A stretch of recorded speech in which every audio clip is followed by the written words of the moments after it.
Pagdating ng panahon, we realize bankrupt na ba tayo?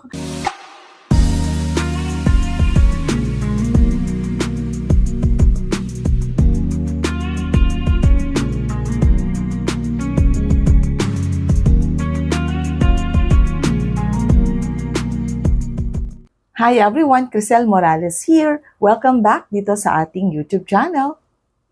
Alright, moving on. So today I'm going to coach you or to teach you on how to use your credit card. Kasi marami sa atin ang may mga misconceptions sa credit card and sometimes we don't treat our credit card valuable. Kaya kung minsan o-overspend tayo and pagdating ng panahon, we realize bankrupt na ba tayo? Alright, so ayaw natin mapunta sa ganung sitwasyon. Kaya today, I am going to give you wise and the wisest ideas I could ever have to share with you para matuto tayo kung paano ba talaga gamitin ang ating credit card this 2026. And I believe that this is also a very important topic sa mga newbies or beginner natin sa paggamit ng credit card. So marami na tayong naririnig na lulubog sa utang dahil sa credit card o kung minsan hindi alam kasing i-treat or hindi alam gamitin ng credit card. Kaya kung minsan biglang sasabihin natin na hindi ko kasi alam gamitin kaya ganito yung nangyari sa akin. So hindi na yan excuse because kailangan before kasi na nagkaroon ka ng credit card may mga ideas ka na. And that is why I'm encouraging you always to go to our YouTube channel because marami tayong mga lectures o mga videos doon na kung saan magbibigay talaga ako ng mga wise ideas on how to treat your credit card and ideas to help you in your credit card journey. So again, I say ayaw natin ng lugi-luging ganyan, ayaw natin yung bangkap na ganyan, please lang. Sa hirap ng panahon ngayon, especially sa crisis caused by the conflict of nations and the ongoing wars, affected na tayong lahat, ang taas ng krudo, ng oil, mga bilihin tumataas. Kaya kailangan maging disiplinado rin talaga tayo sa paggamit ng ating mga credit card. Alright, so question, paano ba kasi gamitin ang credit card? Alright, ito yung pinaka-wise ever, no? Gamitin natin or i-treat natin ang ating mga credit card like a debit card or like a savings account. Kapag trinato natin ang ating mga credit card like a savings account or like a debit card, malayo tayo sa idea na baka malulung tayo. Because if you are disciplined in using your credit card, hindi yan mangyayari sa atin. Kaya, eto yung mga tips na kailangan yung malaman sa akin.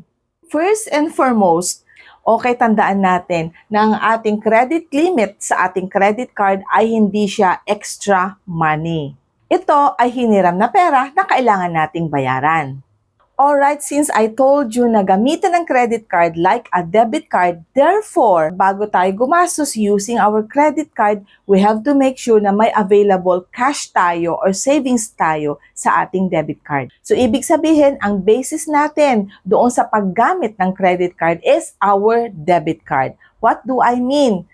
Ibig sabihin, kapag walang available cash sa debit card mo or sa savings account mo, huwag kang gumamit ng credit card. Because kailangan nating siguraduhin na bago tayo gumastos using our credit card, meron tayong available na cash sa ating debit card or sa ating savings account to pay your debt sa credit card na yan.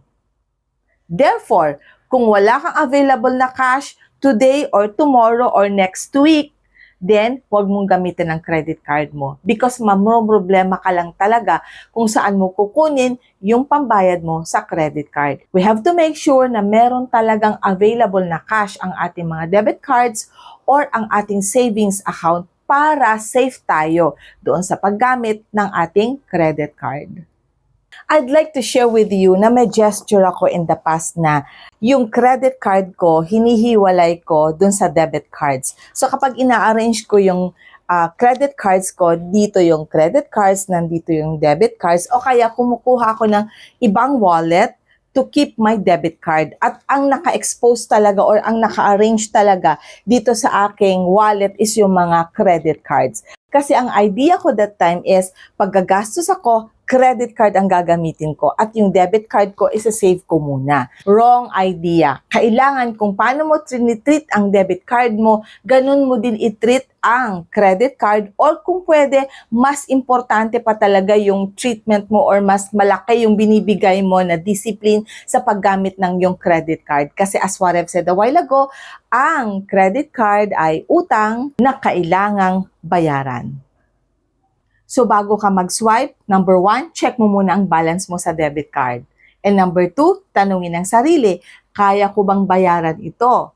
Number 3, kapag hindi, huwag kang mag-swipe. Kapag oo, edi go lang. And tuwing magsaswipe, gamit ang credit card, tandaan ito. Number 1, pag swipe ang credit card mo, lagi mong iisipin na bawasan na ang savings account ko or ang debit card ko. Number 2, i-treat ang pag-swipe sa credit card na parang debit card lang. Walang ilusyon. And always remember, number 1, bayaran ng buo ang nagamit mo sa credit card mo. Iwasan ang minimum payment. Trap lang yan. Meron akong video tungkol dyan. Hanapin mo sa YouTube channel natin. And number 3, iwasang magbayad ng interest at ng penalties by paying on time and paying in full. And gamitin natin ang ating mga credit cards sa number 1, bills, groceries, mga planadong gastos. And ito, iwasang gamitin ang credit card sa number 1, impulsive buying. At sa deserve ko to moments. Kung minsan, trap din yan. Eto, tandaan natin, debit cards, sariling pera. Credit cards, hiniram na pera. Pero ang wise na paggamit sa credit card, ibe-base mo doon sa debit card mo.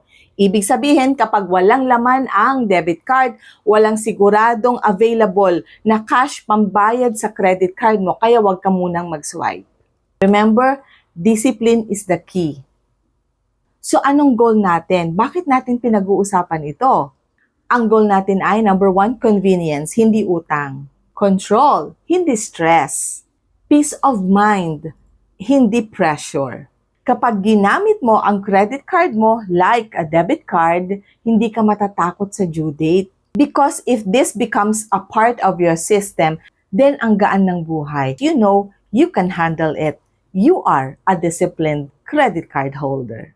So there you go, natapos na po tayo sa ating very short video or content.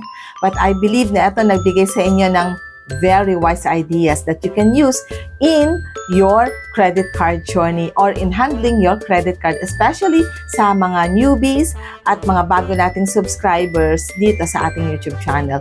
And sana makapag-subscribe na din po yung mga hindi pa nag-subscribe. Please always tap the notification bell down there so that you'll always be notified kapag meron tayong bagong videos. And doon po sa mga palagi nanonood sa ating mga videos, maraming salamat.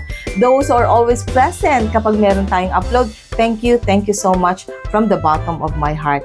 Despite of all the trials we're encountering or we're facing right now due to the crisis brought by the conflict or wars of the powerful nations out there, sana lagi nating tatandaan that God is always here with us. Kaya kahit gaano karami o kabigat ang mga trials and challenges natin, always remember that life is beautiful because God is so good. Bye everyone!